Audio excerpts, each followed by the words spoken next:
महाराष्ट्र के दंगल में पर्चा दाखिल करने को लेकर उद्धव गुट की नाराजगी से कांग्रेस बैकफुट पर है। कांग्रेस ने कहा है कि भले ही कुछ सीटों पर पार्टी के उम्मीदवारों ने नामांकन दाखिल कर दिया हो, लेकिन चुनाव उन्हीं लोगों को लड़ाया जाएगा जिन्हें पार्टी हरी झंडी देगी।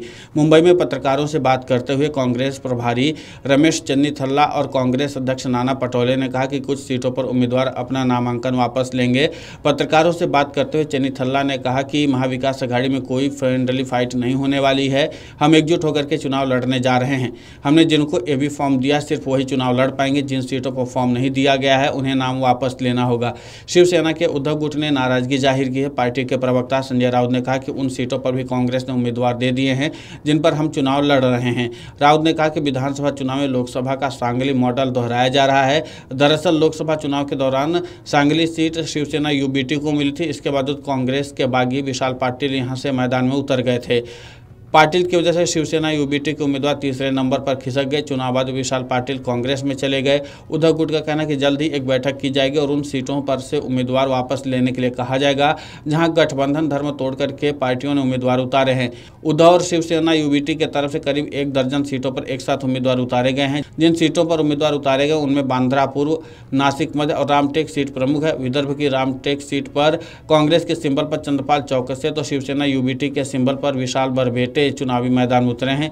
इसी तरह नासिक मध्य सीट पर भी उद्धव की सेना और कांग्रेस दोनों ने उम्मीदवार उतारे हैं। शिवसेना यूबीटी ने यहां से बसंतराव गीते को सिंबल सौंपा है। कांग्रेस के टिकट पर गुलाम गौस मैदान में उतरे हैं। बांद्रा पूर्व सीट पर भी कांग्रेस और शिवसेना यूबीटी दोनों ने उम्मीदवार उतार दिए हैं। कांग्रेस ने यहां से अर्जुन सिंह को सिंबल दिया है। वहीं शिवसेना यूबीटी की तरफ से वरुण सरदेसाई मैदान में उतरे हैं। कांग्रेस और शिवसेना ने उन 3 सीटों पर भी उम्मीदवार उतार दिए हैं जहां उसकी सहयोगी सपा चुनाव लड़ रही। इनमें भिवंडी वेस्ट धुले शहर की सीट भी शामिल हैं।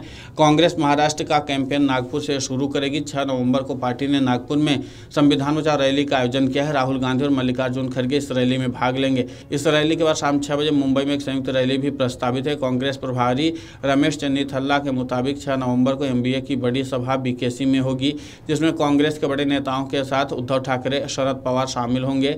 आदित्य ठाकरे ने कांग्रेस और उद्धव ठाकरे वाली शिवसेना के बीच जारी तकरार पर भी चुप्पी तोड़ी है। उद्धव ठाकरे कांग्रेस से नाराज न हैं या नहीं, इस सस्पेंस से भी उन्होंने पर्दा उठा दिया। दरअसल मीडिया रिपोर्ट के हवाले से पूछा गया कि क्या सीट बंटवारे पर उद्धव ठाकरे कांग्रेस से नाराज हैं? क्या नाना पटोले भी उद्धव ठाकरे से नाराज हैं क्योंकि उन्होंने खत लिखा है? इस पर आदित्य ठाकरे ने जवाब दिया और कहा कि मुझे नहीं लगता कि उद्धव ठाकरे किसी से नाराज हैं। अगर वो नाराज होते तो पब्लिकली बोल देते। आप जानते हैं कि वो बहुत फ्रेंकली बात करते हैं। हमने उनके इस अंदाज को उनके मुख्यमंत्री कार्यकाल में भी देखा है। एक अन्य सवाल कि आखिर शिवसेना की डिमांड क्या है, कितनी सीटों पर नजर है, इस पर आदित्य ठाकरे ने साफ साफ जवाब नहीं दिया। उन्होंने सीटों की संख्या भी नहीं बताई। बस इतना कहा कि हमारी यही चाहते कि राज्य को लूटने वालों से महाराष्ट्र को बचाया जाए और लोगों को सरकार यानी एमवीए की सरकार बनाई जाए। महाविकास अघाड़ी के तौर पर हम महाराष्ट्र में अधिक से अधिक सीटों पर जीतेंगे। बता दें कि महाराष्ट्र में 20 नवंबर को वोटिंग है और 23 को रिजल्ट आएंगे। महाविकास अघाड़ी में क्या सीएम पोस्ट को लेकर के भी कोई डील हुई है? क्या शिवसेना सीएम पोस्ट के लिए देख रहे? इस सवाल पर भी आदित्य ठाकरे ने कहा कि अगर आप पूरे महाराष्ट्र को देखेंगे तो सबसे बड़ा चेहरा सीएम पोस्ट के लिए जो दिखेगा वो है उद्धव बाला साहब ठाकरे। यही वजह है कि रिपोर्ट्स में ऐसा दावा किया जा रहा है।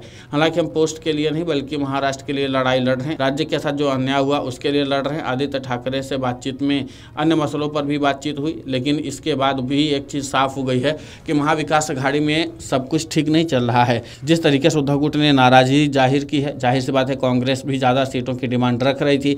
अब ऐसे में देखना दिलचस्प होगा कि अगर जिन प्रत्याशियों को नाम वापस लेने के लिए कहा जाएगा वो प्रत्याशी नाम वापस लेते हैं या फिर बगावत कर देते हैं, क्योंकि महाराष्ट्र में बगावत करने वाले भी प्रत्याशियों की संख्या कोई कम है नहीं। चाहे महायुति हो फिर या महाविकास अघाड़ी, हर जगह पर प्रत्याशी बगावत करने के लिए तैयार बैठे हैं।